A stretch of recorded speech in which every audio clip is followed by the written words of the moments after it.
कोमल की शादी को अभी कुछ ही दिन हुए थे और अभी तक उसने अपने ससुराल में किचन का काम नहीं संभाला था। लेकिन वो कुछ दिनों से देख रही थी कि उसकी सास, ससुर, पति, जेठ, जेठानी सब लोग सुबह सुबह नाश्ते में काफी हैवी और अनहेल्दी चीजें खाया करते थे। जो भी वो नाश्ते में रोज खाते थे वो हेल्थ के लिए बिल्कुल भी ठीक नहीं था और कोमल अपनी फिटनेस को लेकर काफी कॉन्शियस थी। उन लोगों को इस तरह का हैवी नाश्ता खाते देख उसे कुछ अजीब सा लगता था। कुछ दिनों के बाद जब कोमल ने रसोई की डोर अपने हाथ में ली तो उसे ये सब बहुत अजीब लगने लगा। एक दिन सुबह के वक्त, अरे कोमल बहू, नाश्ता लेकर आओ, बहुत जोर की भूख लगी है। हाँ कोमल, जल्दी से नाश्ता लेकर आओ, पेट में चूहे कूद रहे हैं। मम्मी जी, भाई साहब, ये लीजिए आपका नाश्ता। आज कोमल ने पहली बार नाश्ता बनाया है। मम्मी जरा चक्कर बताइए कैसा बना है। अरे कोमल, ये तुमने नाश्ते में क्या बनाया है? देखने में तो बिल्कुल मरीजों का खाना लग रहा है। अरे कोमल बहू, इतनी सारी सब्जियां डालकर क्या बनाकर रख दिया है तुमने? इसे देखकर तो खाने का मन ही नहीं हो रहा। मम्मी जी, पापा जी, भाई साहब, ये वेजिटेबल दलिया है। मैंने इसको अच्छे से हेल्दी बनाने के लिए इसमें बहुत सारी वेजिटेबल्स डाल दी हैं। आप लोग इसे एक बार खाइए तो सही। अरे सुमित, अपनी बीबी को जरा समझा, ये इस तरह का मरीजों वाला नाश्ता यहाँ कोई नहीं करने वाला। आप लोगों को परेशान होने की जरूरत नहीं है। मैं अभी आप लोगों के लिए मस्त आलू के पराठे बनाकर लाती हूँ, वो भी मक्खन में डुबो कर। लेकिन दीदी, सुबह सुबह मक्खन में डुबो कर पराठे, ये सब ना सब लोगों की हेल्थ के लिए ठीक नहीं है। कोमल, तुमने सुना नहीं क्या? नाश्ता हैवी करना चाहिए, हैवी, ताकि दोपहर तक भूख ना लगे। अरे भाई, हम खाते पीते घर के लोग हैं, हम क्या ये मरीजों वाला खाना खाएंगे? दीदी, आपको अपनी हेल्थ के साथ साथ मम्मी पापा और बाकी सब लोगों की हेल्थ का भी ख्याल रखना चाहिए। इतना मक्खन डालकर पराठे सुबह सुबह खाना बिल्कुल भी ठीक नहीं है। अरे बहू, रहने दो ना, क्या सुबह सुबह लेक्चर देने लगी हो? अरे हम लोगों का दिन तो यही सब खाकर शुरू होता है। ये दलिया जो तुमने बनाया है ना, एक काम करना, काम वाली को दे देना, उसके बच्चे भूखे होंगे ना, उसके काम आएगा। तुम्हारी सासू माँ बिल्कुल ठीक कह रही है। अब ये दलिया या तो तुम खा लो या फिर काम वाली। कोमल की बात कोई नहीं सुनता। सब लोग मक्खन में डुबो कर ठूस कर पराठे खाते हैं। ये देख कोमल को अंदर से बहुत ही बुरा लगता है। कुछ दिनों के बाद कोमल एक पार्टी में जा रही थी, इसलिए उसने एक अच्छा सा ड्रेस पहना था। वाओ कोमल, तुम तो ऐसी ड्रेस पहनकर बहुत अच्छी लग रही हो। शादी के इतने टाइम के बाद भी तुम्हारी कमर कितनी स्लिम ट्रिम है और पेट तो जरा भी बाहर नहीं निकला। मेरी देखो कैसी हालत हो गई है। ऐसा क्यों बोलती हैं दीदी आप? आप तो मुझसे सिर्फ 1 साल बड़ी हैं। हम दोनों में कोई खास फर्क नहीं है। अरे उम्र में खास फर्क नहीं है तो क्या हुआ? शरीर देखो, पेट लटक कर बाहर आ गया है, चेहरे पर झुर्रियां पड़ने लगी हैं। दीदी, एक बात कहूँ, आपको ना अपनी सेहत का ध्यान रखना चाहिए। अगर आप अपना ध्यान रखेंगी ना तो आप भी सुंदर लग सकती हैं। अरे क्यों मजाक कर रही हो? क्या मेरा पेट वापस तुम्हारे पेट जितना स्लिम ट्रिम और सुंदर हो जाएगा? हाँ, बिल्कुल हो सकता है। बस आप कुछ दिन के लिए मेरी बात मान लीजिए। अच्छा ठीक है, कुछ दिन के लिए जैसा तुम कहोगी मैं वैसा करने को तैयार हूँ। ठीक है, तो फिर कल से आप नाश्ते में उल्टी सीधी चीजें खाना बंद करेंगी और पोहा, दलिया, ओट्स जैसी हेल्दी चीजें खाएंगी। खूब सारी ग्रीन वेजिटेबल्स और फ्रूट्स। समझ में आया? ठीक है भाई, तुम्हारा नुस्खा भी कुछ दिन आजमा कर देख लेती हूँ। अगर काम कर गया तो अच्छी बात है। अगले दिन सुबह के वक्त नाश्ते के समय कोमल और सुमन दोनों ही किचन के अंदर जाती हैं। लेकिन सुमन अपने ससुराल वालों के लिए पाव भाजी बनाने लगती है। अरे ये क्या कर रही हो दीदी? मैंने आपको कल ही समझाया था ना। अरे कोमल, इन लोगों को समझाने का कोई फायदा नहीं है। ये देखो, मैंने तुम्हारे लिए और अपने लिए पोहा बनाकर रखा है।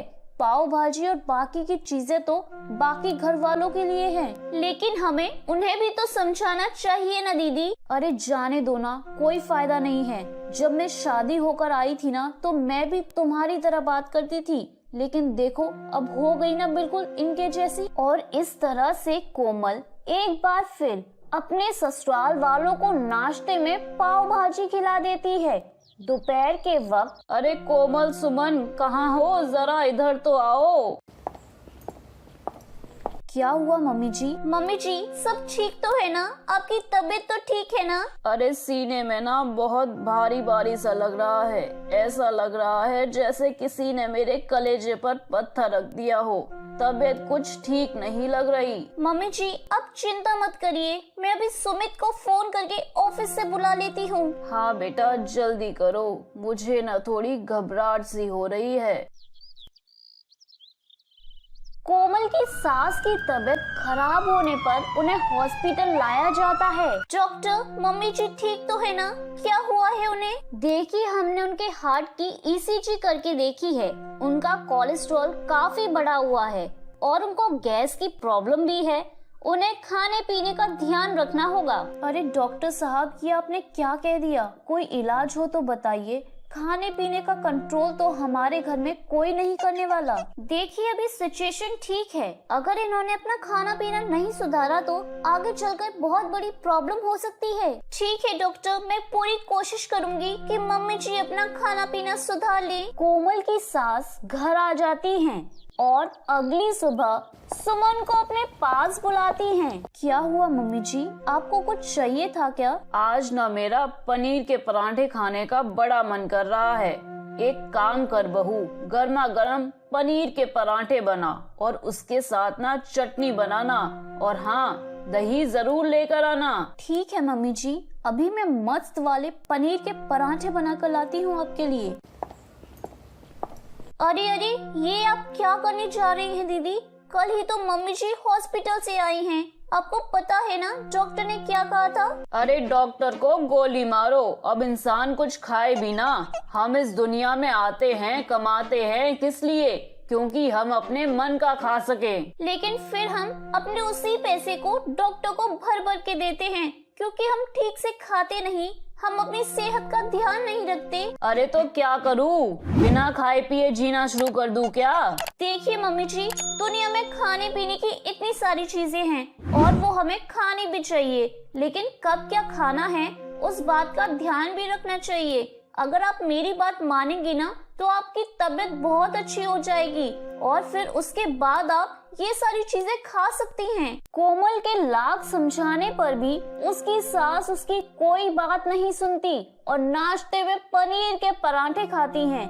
ये देख सुमन कोमल को किचन में बुलाती है। क्या हुआ दीदी? अरे कोमल, मैंने तुम्हें कहा था ना इस घर के लोगों पर कोई असर नहीं पड़ने वाला, लेकिन देखो तुम्हारी बात मानकर मुझ पर तो असर पड़ने लगा है। क्या मतलब? अरे आज मैंने 2 साल पुराना एक ड्रेस निकाल कर पहना जो मेरे शरीर में घुसता ही नहीं था और अब देखो बड़े आराम से आ गया। ओ मैंने कहा था ना आपको, अगर आप सुबह सुबह नाश्ते में इस तरह की हैवी चीजें खाना बंद कर देंगी और सारा दिन हेल्दी खाना खाएंगी तो आप फिर से पहले जैसे सुंदर और स्लिम ट्रिम हो जाएंगी। अरे मेरी तो छोड़ो, लेकिन बाकी के घर वालों को कैसे समझाया जाए?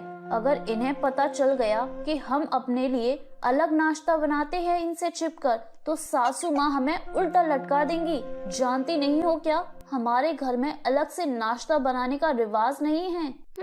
बात तो आपकी सही है, लेकिन क्या किया जाए? मम्मी जी को समझाना तो बहुत मुश्किल है। अगले दिन सुबह के वक्त सुमन बहू, नाश्ता लेकर आओ, बड़ी जोर की भूख लग रही है। कितनी बार कहा है कि सुबह 8 बजते ही नाश्ता लगा दिया करो। अरे भाभी, आज नाश्ते में क्या बना है ये तो बताओ। हाँ, मुझे भी जल्दी से ऑफिस जाना है, फटाफट से नाश्ता करके जाता हूँ। आज ना पूरी और छोले की सब्जी बनाई है। अरे वाह भाई वाह, मजा आ गया। आज तो नाश्ता करने में अलग ही आनंद आएगा। क्या बात है मम्मी, आप तो हॉस्पिटल से आते ही वापस पूड़ी और छोले खाने लगी हैं। अरे अच्छी बात है ना, मम्मी को खाने पीने का इतना शौक है, ढंग से खाएंगी पिएंगी तो जल्दी ठीक हो जाएंगी। बिल्कुल ठीक कहते हैं आप लोग। मम्मी जी अब अच्छे से खाइए, आपकी तबीयत ठीक रहती है ना तो घर का माहौल भी अच्छा रहता है। कोमल और सुमन की सास और बाकी के सब घर वाले हैवी नाश्ता करने की अपनी आदत को नहीं छोड़ते और कुछ ही दिनों में सुमन की हेल्थ में चेंज आने लगता है। वो बहुत ही स्लिम ट्रिम और सुंदर नजर आने लगती है। एक दिन इस बात को राकेश ने महसूस किया। सुमन, ये मेरी नजरों का धोखा है या वास्तव में तुम पहले से स्लिम हो गई हो? तुम्हारी कमर का साइज तो काफी कम लग रहा है। ये सब ना उस हैवी और अनहेल्दी नाश्ते को छोड़ने के बाद हुआ है। लेकिन आपसे कहने का भी क्या फायदा, आप तो मेरी बात सुनने नहीं वाले।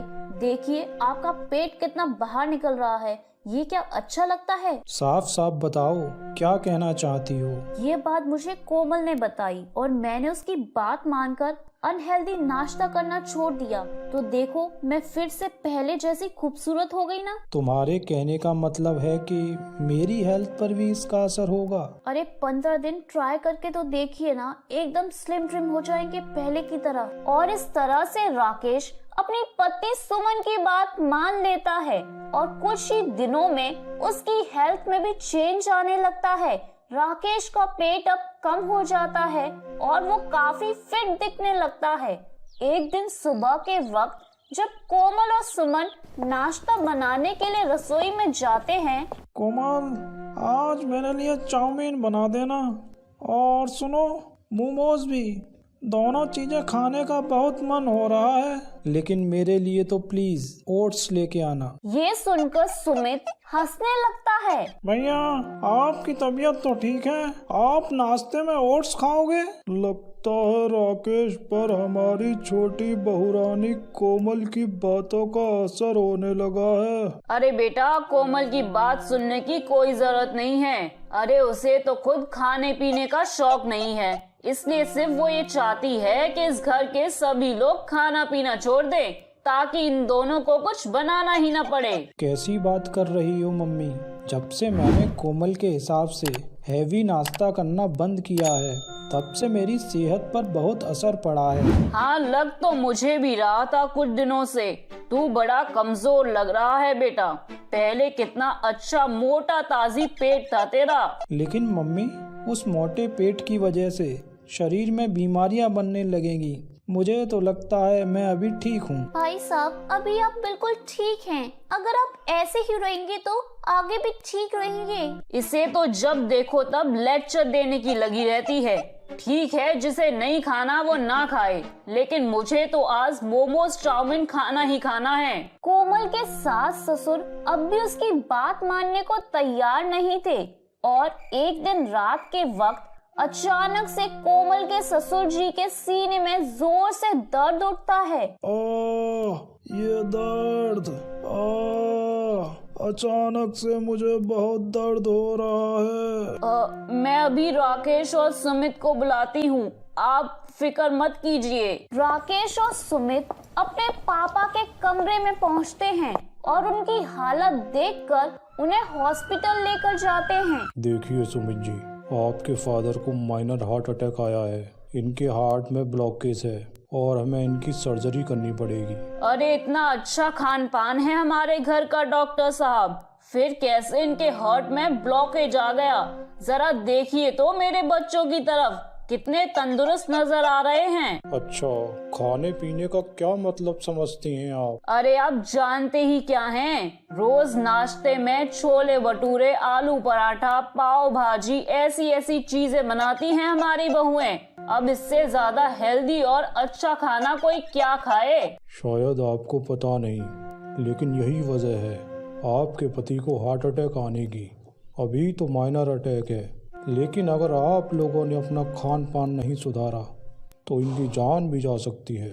डॉक्टर की बातें सुनकर कोमल की सास की मानो आंखें खुल जाती हैं, लेकिन वो किसी से कुछ नहीं कहती। कुछ दिनों के बाद ससुर जी की तबीयत ठीक हो जाती है, उन्हें घर लाया जाता है। अगले दिन कोमल और सुमन एक बार फिर से किचन में पहुंचती हैं। क्या बना रही हो कोमल? कुछ नहीं दीदी, बस आज छोले भटूरे बना देती हूँ। सब लोगों को बहुत पसंद है ना, वैसे भी वीक में 2-3 बार ही तो खा लेते हैं। हाँ ठीक है, बना लो। अच्छा, तुम्हारे, मेरे और राकेश जी के लिए मैंने ये वेजिटेबल उपमा बना लिया है, हम तीनों ये खा लेंगे। कुछ देर बाद कोमल और सुमन उपमा और छोले भटूरे दोनों नाश्ते की टेबल पर रख देती हैं, लेकिन वो ये देखकर हैरान रह जाती हैं कि कोमल की सास उपमा वाली प्लेट अपनी तरफ खींच लेती हैं। अरे नहीं नहीं मम्मी जी, वो आपका नाश्ता नहीं है, आपका नाश्ता तो ये है छोले भटूरे। अरे जान लेना चाहती हो क्या मेरी? मम्मी आप ऐसा क्यों कह रही हैं? आपको छोले भटूरे पसंद है ना, इसीलिए कोमल ने बनाए हैं। नहीं बेटा, अब हमें समझ में आ गया है कि कोमल बहू सही कहती थी। मुझे दिल का दौरा पड़ने पर मुझे जिंदगी की कीमत समझ में आ गई। आज के बाद घर में कोई भी अनहेल्दी खाना नहीं खाएगा, सब हेल्दी खाना खाएंगे। ऐसी बात नहीं है पापा जी, हम महीने में 2 बार ऐसा खाना भी खाएंगे, लेकिन सही वक्त पर और अपनी सेहत को देखते हुए। कोमल की बात सुनकर सब लोगों के होठों पे मुस्कान आ जाती है और इस तरह से कोमल के हैवी नाश्ता करने वाला ससुराल हेल्दी नाश्ता करने वाला ससुराल में बदल जाता है। तो मेरे प्यारे दोस्तों, कैसी लगी आपको मेरी ये कहानी? मुझे कमेंट करके जरूर बताएं और अपने दोस्तों के साथ शेयर करें। अगर आपने मेरे चैनल को अभी तक सब्सक्राइब नहीं किया है तो नीचे वाले बेल आइकन को दबाकर सब्सक्राइब कर लें। तो मिलती हूँ मैं आप सभी से फिर एक नई कहानी के साथ। तब तक आप अपना ध्यान रखिए। बाय बाय दोस्तों।